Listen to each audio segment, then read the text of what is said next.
নমস্কার। রাত ৯টা বাজে। ৯টা থেকে 10টা আমরা সবাই ঠাকুরের সঙ্গে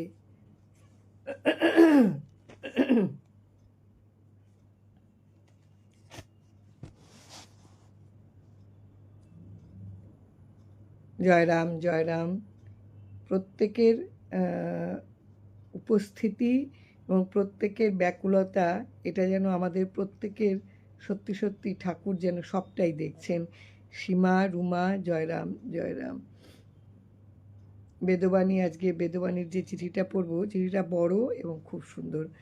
সুদেশনা এসেছে, জয়রাম জয়রাম। অতসী, শিমুল পাল, মনিকা মজুমদার, জয়রাম জয়রাম। লক্ষ্মীপ্রিয়া, জয়রাম জয়রাম। পম্পা সাহা, তপন মজুমদার, স্মৃতি রায়, রূপা ভট্টাচার্য, জয়রাম জয়রাম। শ্যামলী মুখার্জি,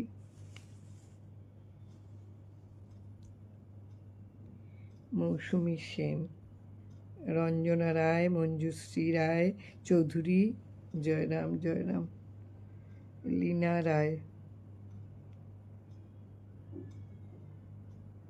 সূর্যতপা।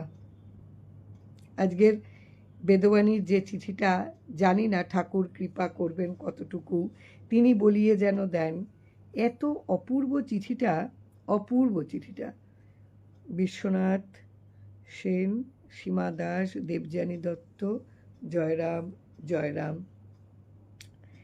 সুদীপা চক্রবর্তী, শিপ্রা বোস, পায়েল মুখার্জি, জয়রাম জয়রাম। ঠাকুর, আমি শুধু ঠাকুরকে একটাই কথা বলছি, তুমি আমায় বলিয়ে দিও, যেন পারি বলতে। এত ভালো চিঠিটা। সুজয় সরকার, নমিতা কর, জয়রাম জয়রাম। তো বেদবাণীর দ্বিতীয় খণ্ডের প্রথম খণ্ডের 66 নম্বর চিঠিটা পড়ার চেষ্টা করছি।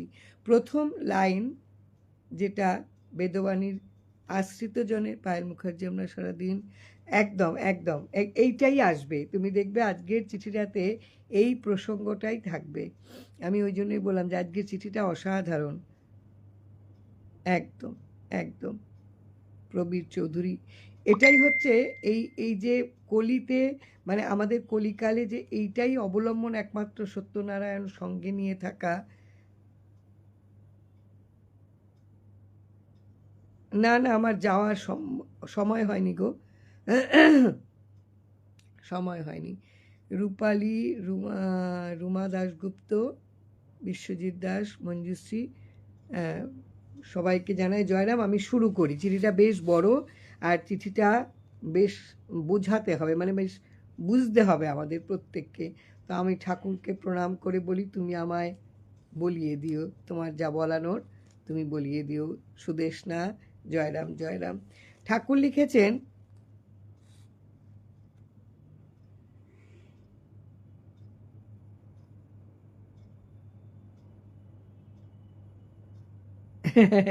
না না না না না, সূর্যতপা একদম না, একদম না।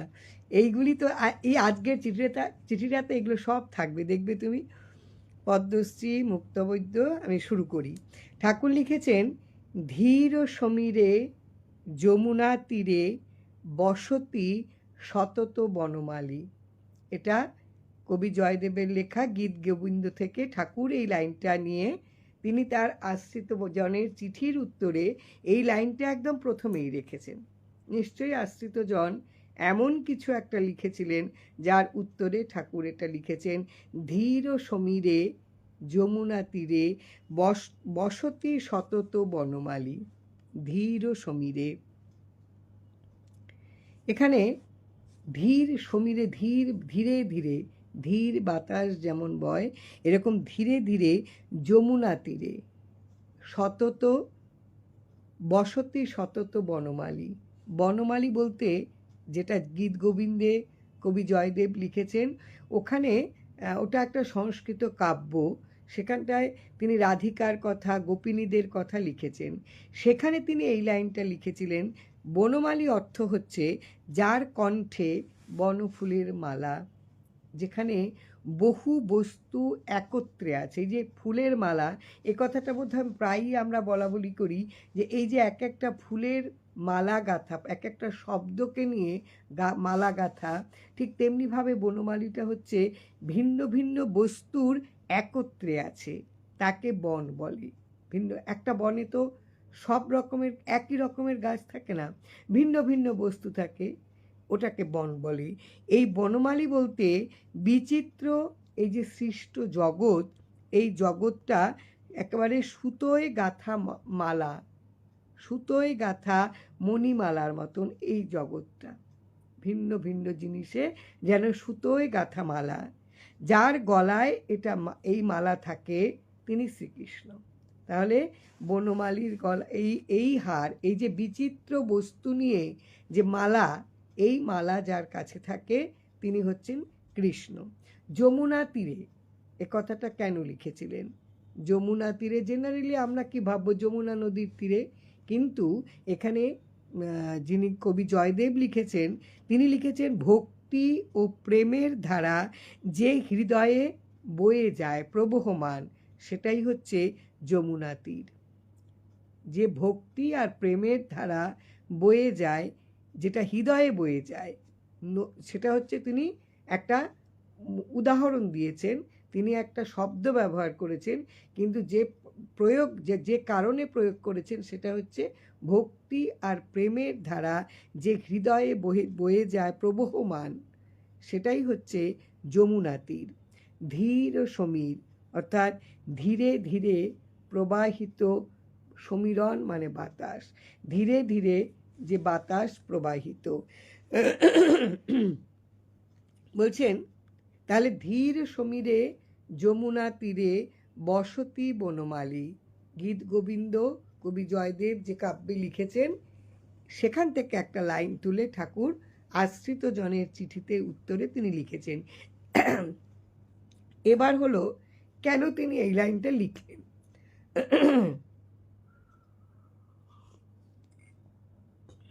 হ্যাঁ ঠিক আছে গো, কেন তিনি এই লাইনটা লিখলেন। ধীরভাবে, ঠাকুর লিখছেন চিঠিতে, ধীরভাবে নাম পুনঃ পুনঃ উচ্চারণ করতে করতে ক্রমশ বায়ুর স্থিরবর্তী উপস্থিত হয়। ধীরভাবে নাম যদি ক্রমশ তুমি করতে থাকো, উচ্চারণ করতে করতে ক্রমশ বায়ুর স্থিরবর্তী উপস্থিত হয়, অর্থাৎ বায়ু ক্রমশ স্থির ভাব আসে বায়ুর। এই যে একটা বায়ুর, যে একটা কখন মন্থর গতিতে যে বায়ু বয়, একটা দ্রুতগামী, একটা স্থির। যদি তুমি ধীরে তুমি নামটাকে করে যাও, বারে বারে নামটাকে করে যাও, তাহলে পরে এই যে বায়ুর যে উপস্থিতি, এটা ধীরে হয়, এটা যেন একেবারে স্থির ভাব আসে। তখন শ্বাস প্রশ্বাসের কাজ একেবারে যেন একটা স্থির ভাব আসে। দ্রুত যে শ্বাস প্রশ্বাস নেওয়া, সেটা কিন্তু ধীরে ধীরে স্থির ভাব আসে। তৎপর প্রকাশ পায়, তারপরে প্রকাশ পায়। কি প্রকাশ পায় না, তারপরে প্রকাশ পায় ভক্ত তখন ভগবানের সঙ্গে তার প্রত্যক্ষ তিনি রূপ দর্শন করেন। তুমি যদি ধীরে ধীরে বারে বারে তুমি যদি নাম উচ্চারণ করতে থাকো, তখন তোমার ভেতরে কিন্তু একটা স্থির বায়ুর যে প্রবাহ, এটা স্থির আসে, স্থির হয়। এই যে তোমার বায়ুর যে প্রবাহ, এটা তোমার স্থির হয়, এবং এই স্থির ভাব আসাতে কি হয়, তারপরে তোমার ভেতরে প্রকাশ পায়, মানে একটা ভক্ত তখন ভগবানের প্রত্যক্ষ দর্শন পায়। এটাকেই জিতেন্দ্রিয় বলে, তাকেই বলে জিতেন্দ্রিয়। পরে জিতেন্দ্র হয়। জিতেন্দ্রিয় মানে হচ্ছে যিনি ইন্দ্রিয়কে জয় করেছে। এই ভাবটা আসার পরেই জিতেন্দ্রিয় ভাব আসে। তাহলে আমি আরেকবার এই লাইনটা পড়ি। ধীরভাবে নাম পুনঃ পুনঃ উচ্চারণ করতে করতে ক্রমশ বায়ুর স্থিরবর্তী উপস্থিত হয়। আমরা যদি ধীরভাবে নাম করতে থাকি বারে বারে বারে বারে। ঠাকুর প্রত্যেকটা উদাহরণের মধ্য দিয়ে, প্রত্যেকটা বাক্যের মধ্য দিয়ে একটাই কথা বারে বারে বলছেন, নাম করো। একেবারে এর বাইরে আর তিনি কিন্তু কিচ্ছু বলেননি। বায়ুর স্থিরতা হচ্ছে এই যে বয়ে যাওয়া যে প্রবহমান বায়ু, এই বায়ুর যে একটা স্থির ভাব, মানে তুমি নিজেকে স্থির করছো, তুমি চঞ্চল হচ্ছ না, এই স্থির ভাবটা তোমার মধ্যে। হ্যাঁ, আমি বোঝাবো বারে বারেই বোঝাবো। আমি তো এই জন্যই বললাম আজকে এই চিঠিটা নিয়েই আমাকে থাকতে হবে। ধীরভাবে নাম উচ্চারণ করতে করতে ক্রমশ বায়ু স্থিরবর্তী উপস্থিত হয়। বায়ু, এই যে বায়ুর যে স্থির ভাব তার মধ্যে উপস্থিত হয় তোমার মধ্যে, ওই ভাবটা একটা স্থির ভাব। বায়ু যেমন চঞ্চল, ছটপটে, একেবারে দ্রুতগামী, মনও তো তাই।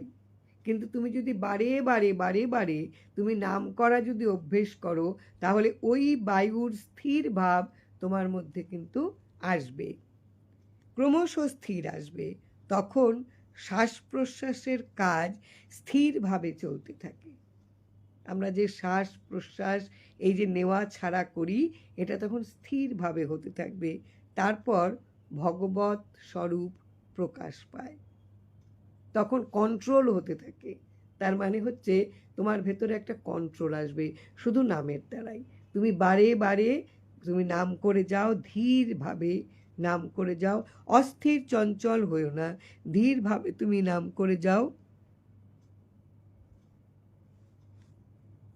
বায়ুর সাথে কম্পেয়ার করেছে ধীর, একদম আমাদের মনও চঞ্চল, বায়ু তো তাই, একবারে তার তো কোনো এক জায়গায় স্থিত থাকে না, সে তো চলে। বলছে ওই যদি তুমি বারে বারে নাম তুমি করতে থাকো, বলছেন না, ধীর ও সমীরে যমুনা তীরে বসতি সতত বনমালী। ধীর ও সমীরে, বাতাসটাকে যদি ধীরভাবে আসে, তাহলে এইখানে তোমার কিন্তু বনমালী বসত করে। এই বনমালী, এই কণ্ঠহার কার গলায় থাকে? শ্রীকৃষ্ণের গলায়। ঠাকুর বলছেন কি অসাধারণ। বলছেন তৎপর ভগবত স্বরূপ প্রকাশ পায়। এরপর জিতেন্দ্রিয় হয়, ইন্দ্রিয়কে জয় করা যায়। এরপরে মানে তুমি যদি এই যে স্থির ভাব যদি তোমার মধ্যে আসে, এরপরে ভগবান দর্শনের পর মানুষের ইন্দ্রিয়গুলি স্থির ভাব আসে, পরে কিন্তু জিতেন্দ্রিয় হয়, মানে ইন্দ্রিয়গুলিকেও জয় করা গেছে। ইন্দ্রিয়গণ যেদিকে মনকে কর্ষণ করে, অর্থাৎ ইন্দ্রিয়, আমাদের যে 10টা ইন্দ্রিয় মনকে যেদিকে আকর্ষণ করুক, সেই দিক হইতে অন্তরালে থাকিবার সতত চেষ্টা করিয়া পুনঃ পুনঃ মনকে ধীর ও সমীরে রাখার চেষ্টা করতে হয়। ইন্দ্রিয়গণ যেদিকে মনকে নিয়ে যাচ্ছে, যেদিকে মনকে নিয়ে আকর্ষণ করছে, কর্ষণ হচ্ছে আকর্ষণ করা, যেদিকে আকর্ষণ করে সেই দিক থেকে অন্তরালে হচ্ছে তাকে সেই দিক থেকে তুমি আড়াল করো, দূরে রাখো। যেদিকে তোমায় আকর্ষণ করছে সেখান থেকে তুমি মনকে আড়াল করে রাখার সব সময় চেষ্টা করো। ঠাকুর বলছেন এটা কিভাবে আসে?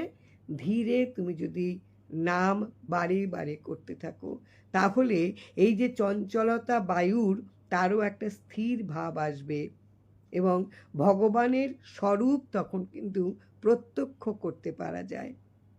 অপূর্ব চিঠি ঠাকুর আশ্রিতজনকে লিখেছেন।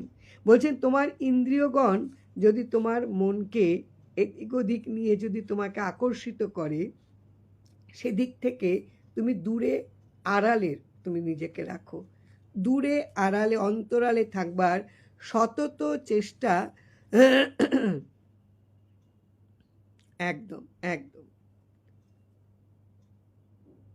সতত চেষ্টা করে মনকে ধীর ও সমীরে রাখার চেষ্টা করো। ধীর সমীরণ, ধীর বাতাসে, ধীর যে বায়ু, তাতে তুমি রাখার চেষ্টা করো। কারণ শ্বাস প্রশ্বাস চঞ্চল হলে বা যদি স্থির ভাব আসে তার প্রকৃতি আরেক রকম হয়। যদি শ্বাস প্রশ্বাস যদি তোমার চঞ্চল হয় তখন তোমার কি হবে, অস্থিরতা তোমার হবে হবে। আর যদি তোমার শ্বাস প্রশ্বাস যদি স্থির হয়, তুমি যদি ধীরে তুমি যদি করতে জানো, তাহলে তোমার মধ্যে একটা স্থির ভাব আসবে।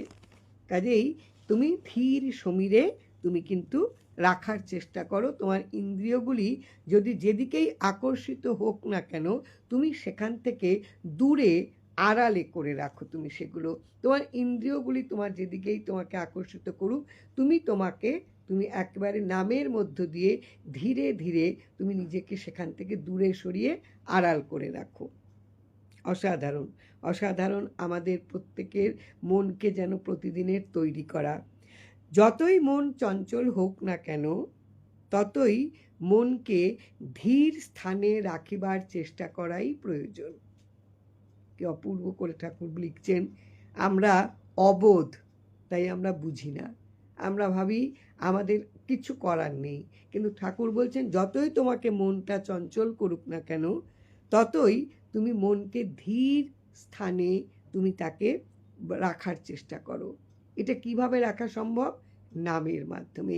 বারে বারে বারে বারে তুমি যদি নাম করতে থাকো, এই নামের দ্বারা কি সম্ভব আর কি সম্ভব হয় না, এটা কিন্তু নাম যে প্রতিনিয়ত করে সে কিন্তু বুঝতে পারে। ইন্দ্রিয়কে বশ করা। যে সকল বিষয়ে ইন্দ্রিয়গণ প্রলুব্ধ করে হয়, তাহাতে যতই মন আকৃষ্ট হোক না কেন, ততই আস্তে আস্তে ধীরের যোগে বশ রাখিবার চেষ্টা করিতে হয়। মন যতই চঞ্চল হোক না কেন, ততই মনকে ধীর স্থানে রাখার চেষ্টা করার প্রয়োজন। যে সকল ইন্দ্রিয় তোমাকে যতই প্রলুব্ধ করুক, তোমাকে যতই আকৃষ্ট করুক না কেন, যে সকল ইন্দ্রিয় তোমাকে যতই প্রলুব্ধ করুক তোমাকে, তাহাতে যতই তুমি মন আকৃষ্ট হোক না কেন, হবেই। আমরা প্রলোভী যেগুলো জিনিস মানে খুব লোভী জিনিস যদি দেখি, এই যে এইমাত্র বোধহয় সূর্যতপা লিখলো যে এই দেখো উত্তরগুলি কীরকম হয়। আমরা যতই যাই লোভের জিনিস, লোভনীয় জিনিস দেখি না কেন, আকৃষ্ট আমাদের করুক না কেন, ততই আস্তে আস্তে ধীরের সাথে ধৈর্য সহকারে ইন্দ্রিয়কে বশে রাখার চেষ্টা করতে হয়। একবারে হবে না, ধীরে বারে বারে তুমি নাম করো। এই নামের মধ্য দিয়ে তুমি কিন্তু ধীর হতে পারবে, স্থির হতে পারবে। বলছেন বায়ুও কিন্তু স্থির হয়। শ্বাস প্রশ্বাস যদি চঞ্চল হয়, তাহলে তোমার মধ্যে একটা অস্থিরতা আসবে। আর শ্বাস প্রশ্বাস যদি স্থির হয়, ধীর হয়, তাহলে তোমার মধ্যে একটা স্থির ভাব আসবে। বলছে যে সকল বিষয়ে ইন্দ্রিয়গণ প্রলুব্ধ হয়, তাহাতে যতই মন আকৃষ্ট হোক না কেন, ততই আস্তে আস্তে ধীরের যোগে বশ রাখে, ধীরের অভ্যাসে, নিজেকে ধীর হবার যে অভ্যাস, এই অভ্যাসে তুমি বারে বারে তুমি চেষ্টা করো তোমার নিজেকে। নির্জন স্থানে বসিয়া ওই যোগ না করলে কার্য সিদ্ধ হয় না। যে অভ্যাস তুমি করবে নিজের ইন্দ্রিয়গুলোকে বশবর্তী করা, এটা করতে গেলে তোমার মনের যে কতগুলো বদ্ধতা, এই বদ্ধতাগুলোকে সরিয়ে একান্তে তোমার এই মনটাকে তুমি সেখানে নিবিষ্ট করো। ধীরে তুমি সেখানটায় বারে বারে তুমি নাম করে যাও। একেবারে জনবহুল জায়গা, অর্থাৎ আমাদের এই যে হৃদয়াসন, এই যে মন, এই মনের মধ্যে কিন্তু অনেকগুলো বসতি আছে, অনেকগুলো লোভ, লালসা, কামনা, বাসনা, দেশ, হিংসা, গর্ব, অনেকগুলো যে সম্পদ আমাদের মনের মধ্যে রয়েছে। এখানে বসে কিন্তু তুমি কখনো অভ্যাস করতে পারবে না এই সাধনার। একান্তে নিরালায় তোমাকে যেতে হবে। একান্তে নিরালায় তুমি কোথায় যাবে? এগুলো দূর না হলে তুমি জঙ্গলে গিয়েও তুমি সাধন ভজন করো না কেন, ভেতর থেকে যদি তোমার এগুলো দূর না হয়, তাহলে তুমি কি সাধন ভজন করবে? কিছুই তোমার কিন্তু অভ্যাস হবে না। কাজেই এই যে বসতি, এটাকে সরাতে হবে, সরিয়ে একান্তে নিরালায় বসে তোমাকে কিন্তু এই ধীরভাবে নাম বারে বারে করতে হবে। নির্জন স্থানে বসিয়া ওই যোগ অভ্যাস না করিলে তোমার কিন্তু কখনো কার্য সিদ্ধ হবে না, কোনো কাজ সিদ্ধ হবে না। অপূর্ব, অসাধারণ। বলছেন, আর বেশি বাজে আলাপ ব্যবহার করিলেও বাধক হয়। বেশি যদি আমাদের কি হয়, আমরা সময়ের অনেকটা সময় আমরা মানে অতিরঞ্জিত বাজে কথার মধ্যে নিজেকে নিয়োজিত করি। এটা হলেও কিন্তু তুমি যে এই যে সাধনা করছো, এই যে তোমার ধীরে তুমি নামের মধ্যে নিজেকে রাখছো, ইন্দ্রিয়গুলিকে তুমি মানে স্থির ধীর করছো, তোমার মানে তুমি যে মানে নিজেকে ধীর করার চেষ্টা করছো, চঞ্চলতা দূর করছো, এটা যদি তুমি সবসময় একটা আলাপ আলোচনার তোমার যদি একটা মানে অন্যমুখী হয়, দ্বৈত ভাব হয়, তাহলে কিন্তু এই জায়গাগুলি তোমার কাছে বাধা সৃষ্টি হয়ে যাবে। যে পর্যন্ত নিদ্রা আকৃষ্ট না হয়, মানে একেবারে তুমি ঘুমিয়ে না পড়বে, ততক্ষণ পর্যন্ত ওই ধীর ও সমীরে থাকিয়া পুনঃ পুনঃ চেষ্টা করিবেন। ততক্ষণ পর্যন্ত তুমি এই যে তোমার জনবসতি যে মনের আসন, এই জনবসতিটাকে তুমি সরিয়ে একান্তে নিজেকে তুমি এই অভ্যাস করতে থাকবে। একান্তে তুমি নিজেকে একেবারে তুমি এত এত মানে এত জনবহুল জায়গায় সাধনা হয় না। কোথাও লোভ, কোথাও লালসা, কামনা, বাসনা, হিংসা, পরের ক্ষতি করার চিন্তা করা, গর্ব, এতগুলো জিনিসের মাঝখানে তুমি কি করে সাধনা করবে? এ তোমায় উপদ্রব করবে, ও তোমায় উপদ্রব করবে, তুমি অস্থির হয়ে উঠবে। কাজে এগুলোকে সরিয়ে দিয়ে একান্তে একান্তে তোমার কিন্তু এই মনে এই সাধনা তোমায় করে যেতে হবে। কূটস্থ চৈতন্যের আবির্ভাবে নিত্যানন্দের যোগ হয়। কূটস্থ চৈতন্যের আবির্ভাবে, কূটস্থ হচ্ছে অপরিবর্তিত, যার কোনো পরিবর্তন হয় না, নির্বিকার, একেবারে একই ভাব। এই কূটস্থ চৈতন্য, চৈতন্য হচ্ছে চেতনা, এই চেতনার আবির্ভাবে অর্থাৎ প্রাণ শক্তির আবির্ভাবে, চেতনা অর্থাৎ হচ্ছে বুদ্ধি, জ্ঞান, সচেতনতা, এই চেতনার আবির্ভাবে নিত্যানন্দের যোগ হয়, নিত্যানন্দের অভ্যাস হয়।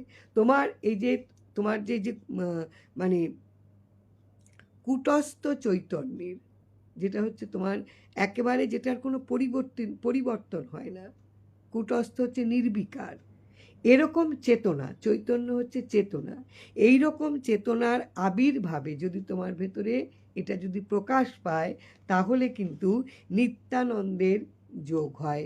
নিত্যানন্দের তোমার ভেতরে তার এটার একটা অভ্যেস, সাধনা তোমার ভেতরে হবে। ধীর সমীরে যাওয়ার ব্যবস্থাটুকুকে অদ্বৈত ভাব বলে। এই যে ধীরে তুমি যাচ্ছ, বাতাসটাকে তুমি স্থির করছো, এই যাওয়ার অবস্থাটাকে কি বলা হয়? অদ্বৈত ভাব, যার দ্বিতীয় কোনো ভাব নেই, একম এবং অদ্বিতীয়, যার দ্বিতীয় কিছু নেই, অদ্বৈত ভাব বলিয়া থাকে। এখানে প্রতিষ্ঠা রুচি জন্মিলে যে ভাব হয় তাকে গদাধর বলে। এখানে যদি তোমার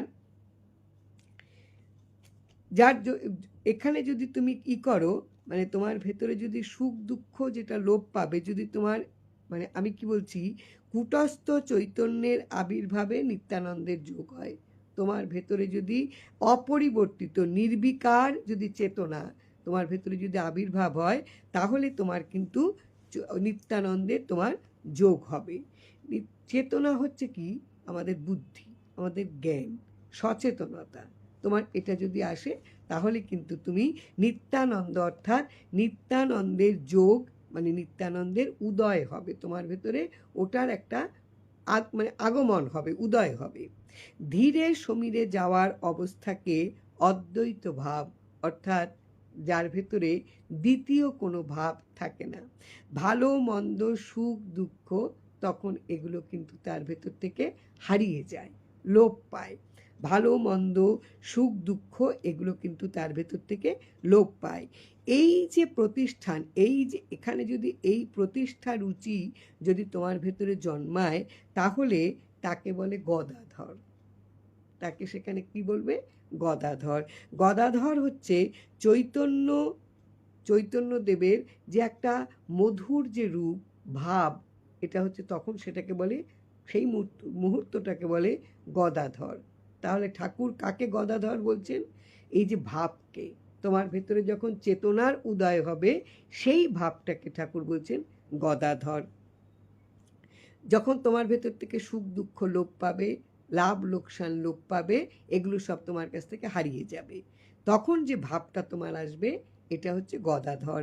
গদাধর চৈতন্য দেবের একেবারে মাধুর্যময়ী যে রূপ, সেই শক্তি তাকে বলা হয়। সুতরাং এই অবস্থা হলে ভাব হয়, তখন তোমার ভেতরে একটা কিন্তু অনুভূতি আসবে। প্রেমের প্রথম অবস্থাকে ভাব বলে। ভগবানের সঙ্গে তোমার যে প্রেম হবে তার প্রথম স্টেপ এই ভাব। এই ভাব সর্বদা এই স্থানে আবেগ বৃত্তি, বলছেন সতত এই স্থানে আবেগ বৃত্তি বর্ধন শক্তিকে শ্রীবাস বলে। এই যে ভাব, এই ভাবের স্থানে তোমার ভেতরে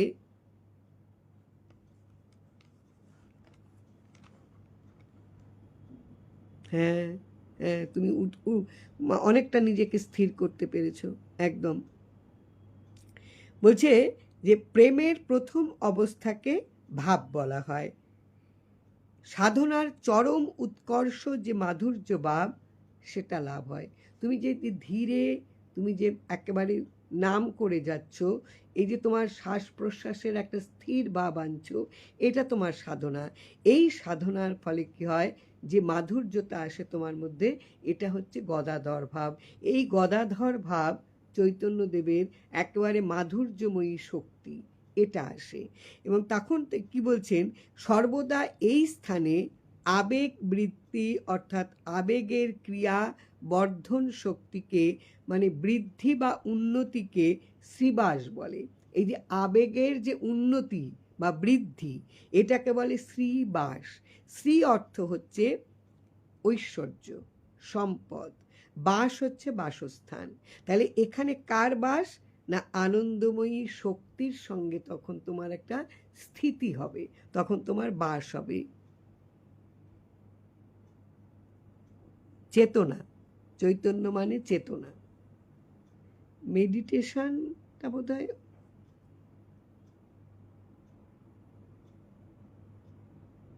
নিত্যানন্দ, মানে কি সদা আনন্দ, সদা আনন্দ। বলছেন তখন এই যে শ্রীবাস, শ্রীবাস হচ্ছে, শ্রী হচ্ছে ঐশ্বর্য সম্পদ, বাস হচ্ছে বাসস্থান। তার মানে এই শ্রীবাস হচ্ছে যেখানটায় আনন্দময়ী শক্তির সঙ্গে তোমার বাস হবে, তুমি সেখানে থাকতে পারবে। ঠাকুর বলছেন, একবার বলছেন গদাধর ভাব আসে, একবার বলছেন শ্রীধর, শ্রীবাস, তোমার সেখানটায় তোমার বাস হবে। বলছেন এই স্থান ছাড়িয়া অন্য কোনো স্থানে মনের গতি এবং কোনো কামনা বাসনা না আসে, তাহাকে যোগস্থ বলে। এই যে শ্রীবাসে আমাদের যে অবস্থান হলো, এটাকে ছেড়ে অন্য কোনো স্থানে মনের গতি বা কামনা বাসনা যাতে না আসে, এটাকে বলে যোগস্থ। যোগ হলো শরীর, মন এবং আত্মার যে সংযোগ। শরীর, মন এবং আত্মা, তার যে একটা মিলিত অবস্থা, এটাকে বলে যোগ বা সমন্বয়। এটাকে বলছেন এই সেই অবস্থা হলো যোগস্থ। তোমার যোগস্থ ভাব একটা আসবে। যোগস্থ বলে এই পরিচর্যার প্রতি যে পিপাসা এবং পাওয়ার জন্য যে ব্যগ্রতা অধিক হয়, তাকে বৈষ্ণব বলে। এই যে পরিচর্যা, তার যত্ন, তার যে অনুশীলন, এটার যে তোমার পিপাসা, তোমার যে আকাঙ্ক্ষা, এই অনুশীলনের যে পিপাসা এবং পাওয়ার জন্য যে ব্যগ্রতা, যে তোমার ব্যাকুলতা বা আকুলতা অধিক হয়, তাকে যার এটা হয় তাকে বৈষ্ণব বলে। অর্থাৎ বিষ্ণু বা বিষ্ণুর কোনো অবতারের উপাসক বা ভক্তকে বোঝায়। বৈষ্ণব কাকে বলে? বিষ্ণু বা বিষ্ণুর মতন কোনো অবতারের যে উপাসক বা ভক্ত তাকে বলে বৈষ্ণব। সতত ইহারি পরিচর্যাকারী চিত্তকে ভক্ত বলে জানবে। এইটার যে পরিচর্যা করে, মানে অর্থাৎ যে এই যে এই ভক্ত কাকে বলে? যারা সবসময় এইটাকে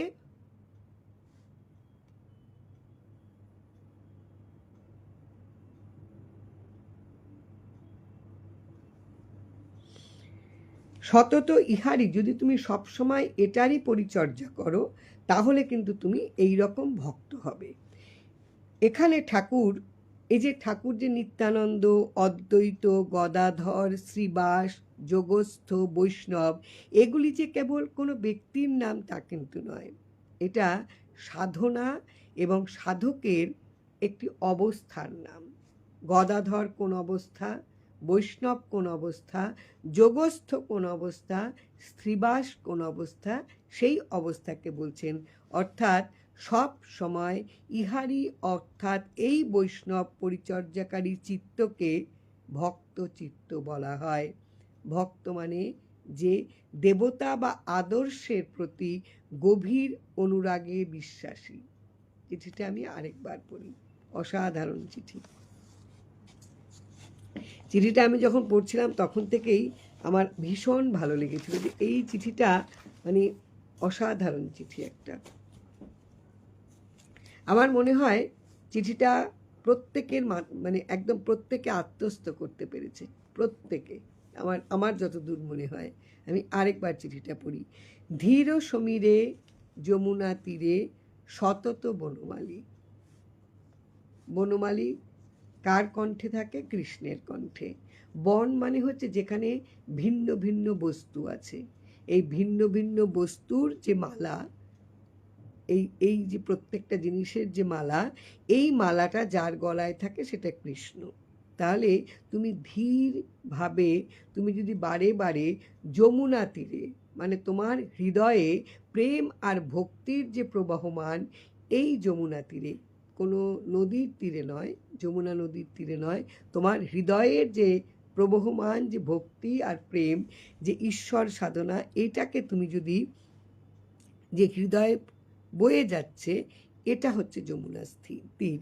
আর হচ্ছে ধীর সমীরে হচ্ছে ধীর, যেটা ধীরে প্রবাহিত যে বাতাস।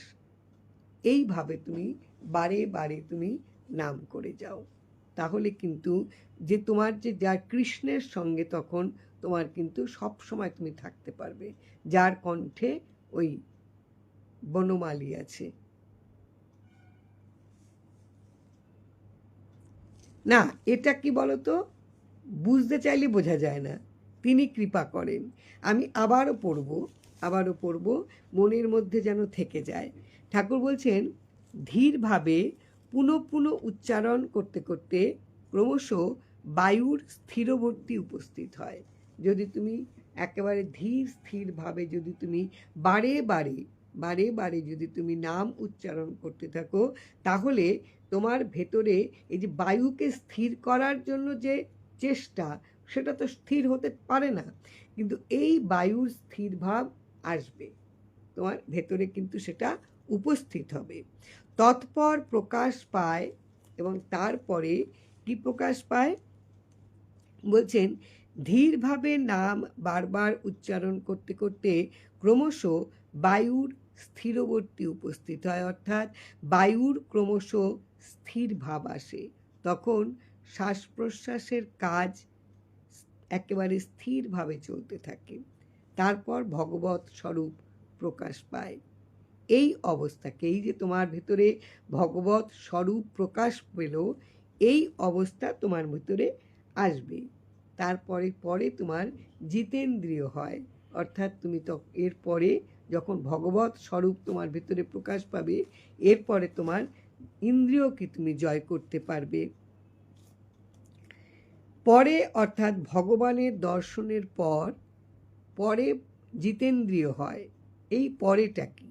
অর্থাৎ ভগবান দর্শনের পর মানুষের ইন্দ্রিয়গুলি সংযত হয়। কি অপূর্ব! তুমি আগে নাম করে যাও, শুধু নাম করে যাও। নাম করতে করতে করতে করতে এই যে চঞ্চল ভাবটাকে তোমার ধীর হবে এবং তখন তুমি কিন্তু ধীরে ধীরে ভগবত দর্শন, তুমি তার রূপটাকে তোমার ভেতরে প্রকাশ পাবে। এই ভগবানের রূপ প্রকাশের পরই কিন্তু তোমার ইন্দ্রিয়গুলো সংযত হয়, পরম লাভ হয় এবং শান্ত হয়। তখনই মানুষের প্রকৃতি জিতেন্দ্রিয় হয়, অর্থাৎ ইন্দ্রিয়কে জয় করতে পারি। ইন্দ্রিয় যেদিকে মন কর্ষণ করে অর্থাৎ আকর্ষণ করে, সেই দিক হইতে অন্তরালে দূরে থাকবার সব সময় চেষ্টা করে বারবার মনকে ধীর ও সমীরে অর্থাৎ স্থির শ্বাস প্রশ্বাসের মধ্যে রাখার চেষ্টা করতে হয়। ইন্দ্রিয়গুলি কিন্তু বারে বারে এদিক ওদিক ছুটতে থাকবে, তুমি তখন তাকে দূরে, সেখান থেকে আড়ালে রাখার চেষ্টা করবে। তাহলে পরে কিন্তু তোমার ভেতরে মনকে ধীর সমীরে অর্থাৎ স্থির শ্বাস প্রশ্বাসের মধ্যে রাখার চেষ্টা করবে। এই যে ধীর সমীরে বলার অর্থ বারবার করে বলছেন যে আমাদের মনটাও তো চারদিকে ছুটে ছুটে বেড়ায়, আর আমরা এই যে কখনো দ্রুত শ্বাস প্রশ্বাস নেই অস্থিরতার জন্য। যখন দেখবে কোনো একটা টেনশান হচ্ছে, যখন একটা কোনো অস্থিরতা আমার মধ্যে আসে, তখন কিন্তু আমাদের শ্বাস প্রশ্বাসটাও কিন্তু খুব দ্রুতগামী হয়। ঠাকুর বলছেন এই জায়গাগুলি তুমি যদি নামের মধ্যে থাকো, সবটাই কিন্তু তোমার মধ্যে ধীর ভাব আসবে, একটা স্থির ভাব আসবে, সবটাই নামের দ্বারাই সম্ভব হবে। ইন্দ্রিয় যেদিকে মন কর্ষণ করে সেই দিক হইতে আড়ালে দূরে থাকবার সব সময় চেষ্টা করে বারবার মনকে ধীর সমীরে অর্থাৎ স্থির শ্বাস প্রশ্বাসের মধ্যে রাখার চেষ্টা করো। কারণ শ্বাস প্রশ্বাস চঞ্চল হলে বা স্থির হলে আমাদের ইন্দ্রিয়গুলি স্থির বা অস্থির হয়ে ওঠে। যদি চঞ্চল হয় শ্বাস প্রশ্বাস, তাহলে আমাদের ইন্দ্রিয় অস্থির হবে। যদি শ্বাস প্রশ্বাস স্থির থাকে, ইন্দ্রিয়ও স্থির থাকবে। মন যতই চঞ্চল হোক না কেন, ততই মনকে ধীর স্থানে রাখার চেষ্টা করতে হয়। ঠাকুর বলেছেন ততই তুমি মনকে স্থির রাখার, ধীর রাখার চেষ্টা করা বড় প্রয়োজন। মন যতই চঞ্চল হোক, ততই কিন্তু মনকে ধীর স্থানে রাখার চেষ্টা করা বিশেষ প্রয়োজন। যে সকল ইন্দ্রিয় যতই প্রলুব্ধ মানে আকৃষ্ট, যতই প্রলুব্ধ করুক, তাতে যতই মন আকৃষ্ট হোক না কেন, আস্তে আস্তে ধীরে তোমার ধৈর্যের সঙ্গে, ধৈর্য সহকারে ইন্দ্রিয়কে বশে রাখার চেষ্টা করতে হয়। এটা নামের দ্বারা সম্ভব। তুমি যদি আমি যদি বারে বারে নামের মধ্যে থাকি, তাহলে ভগবান আমার সঙ্গে আছেন, এটা নিশ্চিত, এ বিষয়ে কোনো সন্দেহ নেই। তাহলে নামের মধ্যে থাকতে থাকতে এই ইন্দ্রিয়, এই যে চঞ্চলতা, সবটাই কিন্তু একটা স্থির ভাব আসে নামের দ্বারা। আমি নাম করছি, মন ছুটে বেড়াচ্ছে, একটা ক্ষণিকের সময়ের জন্য আমি নাম করছি, কিন্তু আমি যদি পুনঃ বারে বারে যদি আমি নাম করতে থাকি, একভাবে যদি আমি নাম করে যাই, তাহলে কিন্তু আমার ভেতরে এই ধীর স্থির ভাবগুলো কিন্তু আসবে। বলছে নির্জন স্থানে অর্থাৎ যেখানে লোক বা মনকে আকর্ষণ করার কোনো বস্তু নেই, সেখানে বসে, যেখানে যোগীরা বসে সাধন বা অভ্যাস করেন, তুমি ওই রকম মানে একবারে কোলাহলের মধ্যে তুমি কিন্তু এই সাধনাটা সিদ্ধ করতে পারবে না। নির্জনে, একদম একেবারে যেখানে তোমার মনকে কেউ চঞ্চল করতে পারবে না, এরকম জায়গায় তুমি সাধনা করো।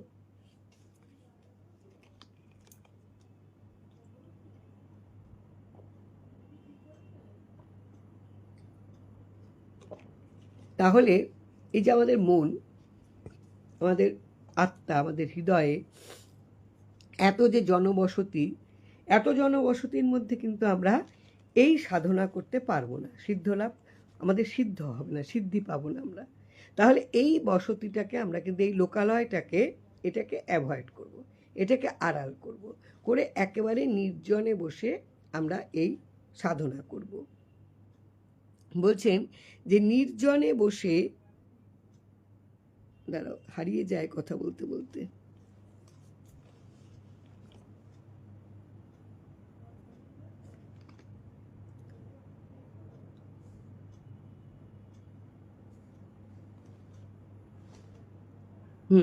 নির্জন স্থানে, অর্থাৎ যেখানে লোক বা মনকে আকর্ষণ করার কোনো বস্তু নেই, তোমাকে আকর্ষণ করার মতন কিচ্ছু নেই, তার মানে এগুলোকে তুমি সরাও, সেখানে কোনো কিছু আকর্ষণ করতে পারে না, ওইখানে বসে তুমি তোমার অভ্যেস করো।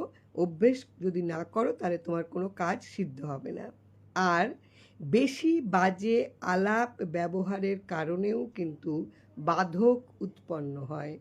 বেশিরভাগ সময় আমাদের আলোচনা, আমাদের কথাবার্তা, আমাদের লোভ লালসার কথাবার্তা, চাওয়া পাওয়ার কথাবার্তা, এই আলাপ আলোচনাতেও কিন্তু, এই সাধনায় কিন্তু বাধা সৃষ্টি হয়। ঠাকুর কি সুন্দর করে আমাদের বুঝিয়ে দিলেন। তিনি দ্বারে দ্বারে ঘুরে নাম দিয়েছেন এবং আমাদের মনের পরিবর্তনের জন্য, যাতে আমরা ভালোভাবে মুক্তি পেতে পারি, তার জন্য কি অপূর্ব চিঠি তিনি আমাদের জন্য লিখে রেখে গেছেন, যাতে প্রত্যেকটা স্টেপ কেমন করে চলতে হবে তিনি আমাদের সেই পথ দেখিয়ে দিয়ে গেছেন। অসাধারণ। যে পর্যন্ত ঘুম না আসে সেই পর্যন্ত ধীর সংযত শ্বাস প্রশ্বাসে থাকতে বারবার চেষ্টা করা, যতক্ষণ পর্যন্ত, কারণ ঘুমোলে পরে কিন্তু শ্বাস প্রশ্বাস গতির কোনো স্থির থাকে না, দ্রুতগামী হতে থাকে। যতক্ষণ পর্যন্ত তোমার ঘুম না আসবে ততক্ষণ পর্যন্ত তুমি কিন্তু এই শ্বাস প্রশ্বাসকে ধীর স্থিরভাবে তুমি রাখবে একেবারে। কুটস্থ মানে হচ্ছে, কুটস্থ মানে অপরিবর্তিত, যার কোনো পরিবর্তন নেই। নির্বিকার, কুটস্থ চৈতন্যে আবির্ভাব, অর্থাৎ প্রাণ শক্তির আবির্ভাব। কুটস্থ চৈতন্যের আবির্ভাব নিত্যানন্দের যোগ হয়।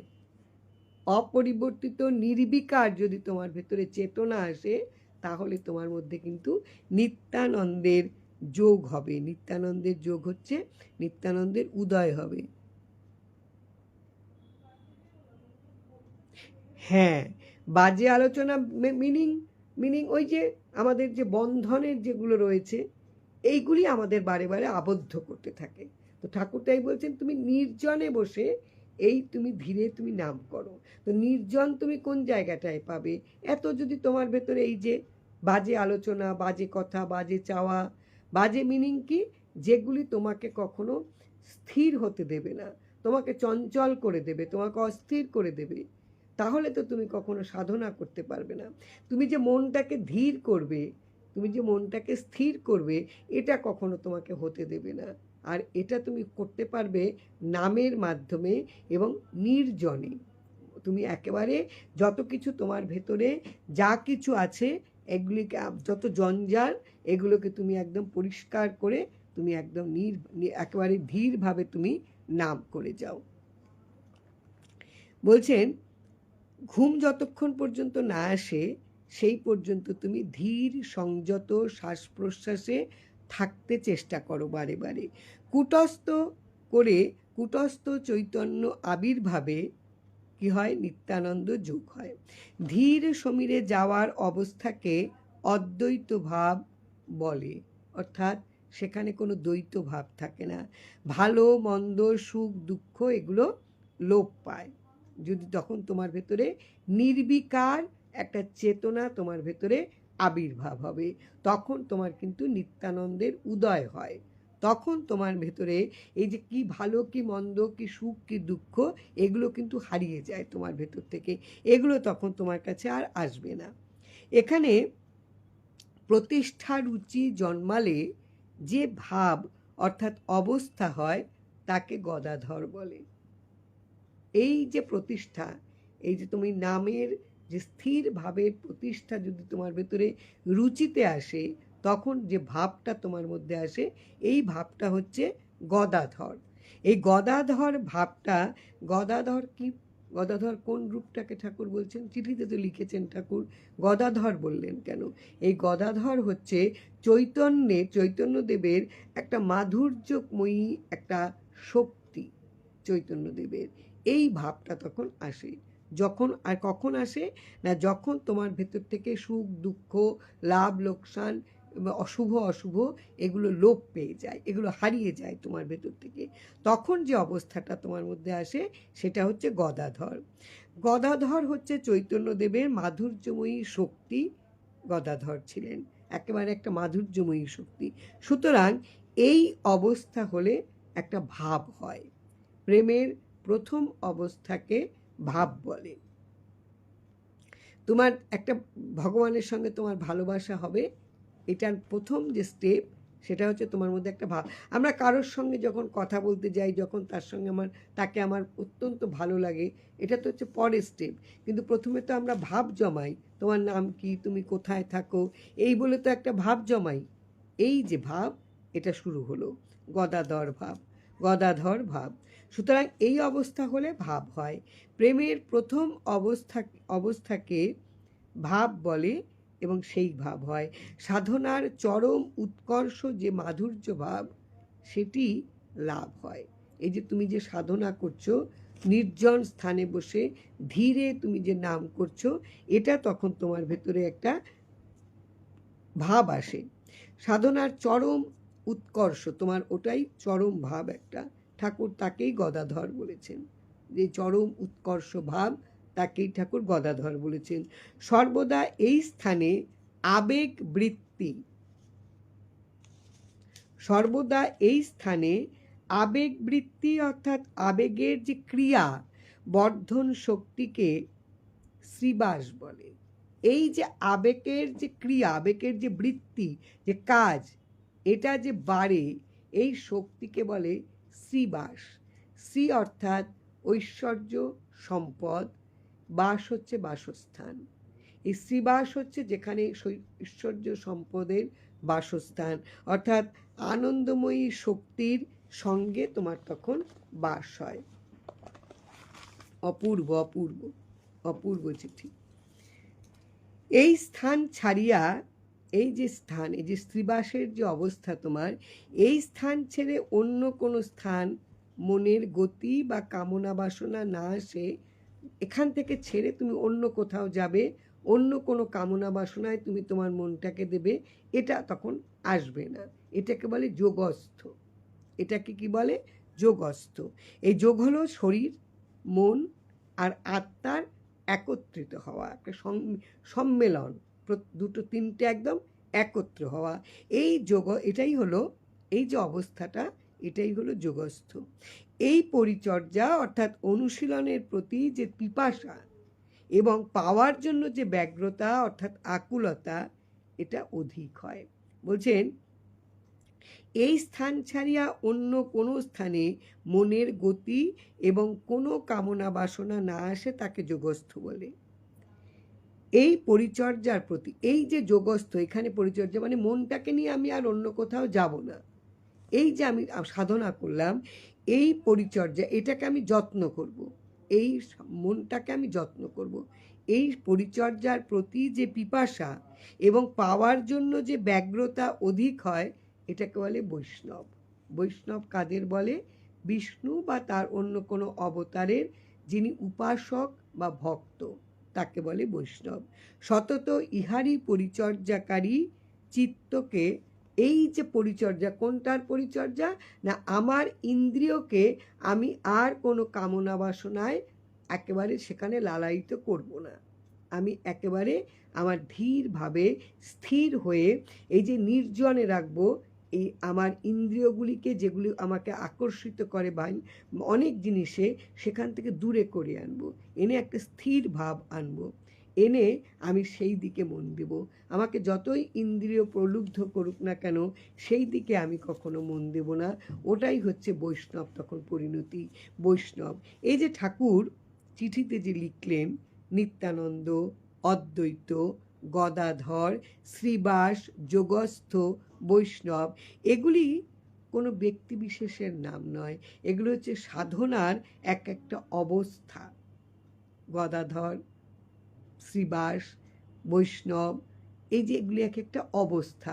তুমি যে সাধনা করে করে তোমার একটার পর একটা তোমার যে স্টেপ আসছে, এই অবস্থা সতত সর্বদা এটার এই যে এই সেবাটা যদি, এই যে বৈষ্ণবের পরিচর্যা যদি করো, তাহলে পরে কিন্তু তোমার যদি ভক্তের তোমার চিত্ত, তখন এটাই হচ্ছে তোমার ভক্তের চিত্ত।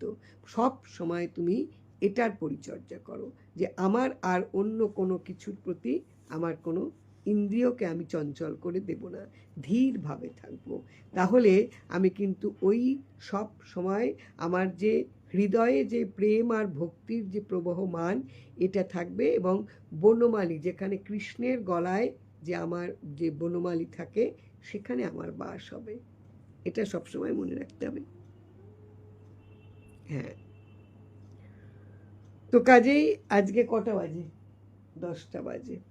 অসাধারণ চিঠিটা গো, অসাধারণ। মনে হয় এই চিঠিটা নিয়ে অনন্ত সময় মনের মধ্যেই এটাকে নিয়ে চলি। কি অপূর্ব চিঠি না, যে তুমি একভাবে, আর সবচেয়ে বড় কথা, নির্জনে একাকী বসে তুমি যদি এই সাধনা করো, তাহলে সিদ্ধ হবে, না হলে তুমি সিদ্ধ লাভ করবে না। তুমি কিন্তু ঠাকুর কিন্তু কখনো বলেননি সংসার ছেড়ে তুমি কোনো একটা জঙ্গলে গিয়ে তুমি সাধনা করো, তা কিন্তু বলেননি। সংসারে কিন্তু তোমার প্রতিনিয়ত যা কর্তব্য তোমার আছে, তা কিন্তু তোমাকে নিখুঁতভাবে করতে বলেছেন। কিন্তু সব অনবরত তোমাকে নামে থাকতে বলেছেন, অনবরত একেবারে পুনঃ তোমাকে নাম করতে বলছেন। আর কি বলছেন? নির্জন করো, তোমাকে এত কোলাহলে তুমি থেকো না। কোলাহল কি কি আমাকে অস্থির করে? আমার লোভ আমাকে অস্থির করে, আমার কামনা আমাকে অস্থির করে, আমার জেদ আমাকে অস্থির করে, আমার অহংকার আমাকে অস্থির করে, আমার হিংসা, লোভ, লালসা আমাকে অস্থির করে। এইগুলো যদি আমার ভেতরে থাকে, তাহলে আমি ধীর ভাব আমি কোনোদিনই আনতে পারবো না, আমি সবসময় অস্থির হব। অসাধারণ চিঠি গো, একেবারে ভেতরে নিয়ে তাকে যাপন করতে হয়। অসাধারণ, হ্যাঁ সত্যিই তাই, অসাধারণ চিঠি। কাজে এই জায়গাগুলি থেকে কি করে পাবে তুমি? একটা একটা করে স্টেপ, ঠাকুর বললেন, একটা একটা করে স্টেপ। এইভাবে তুমি যদি এগো, তাহলে তুমি কিন্তু এই তোমার সাধনার পর্যায়গুলি তুমি পাবে। প্রত্যেক দিন তোমার মনটাকে তুমি পরিচর্যা করো, প্রত্যেক দিন অনুশীলন করো। আমার আরাধ্য দেবতা আমাকে বলেছেন এইভাবে চলতে। প্রত্যেক দিনের যদি মনটাকে আমরা পরিচর্যা করতে পারি, মনটাকে অস্থির অসুস্থ করার তো কোনো মানে হয় না।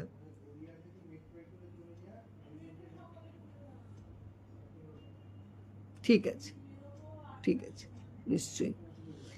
আজকে তাহলে আসি, আবার কালকে দেখা হবে, ঠাকুরের কৃপা যদি করেন তাহলে আবার আসবো। আজকের মতন আসি। জয়রাম, জয়রাম, শুভরাত্রি, আসছি।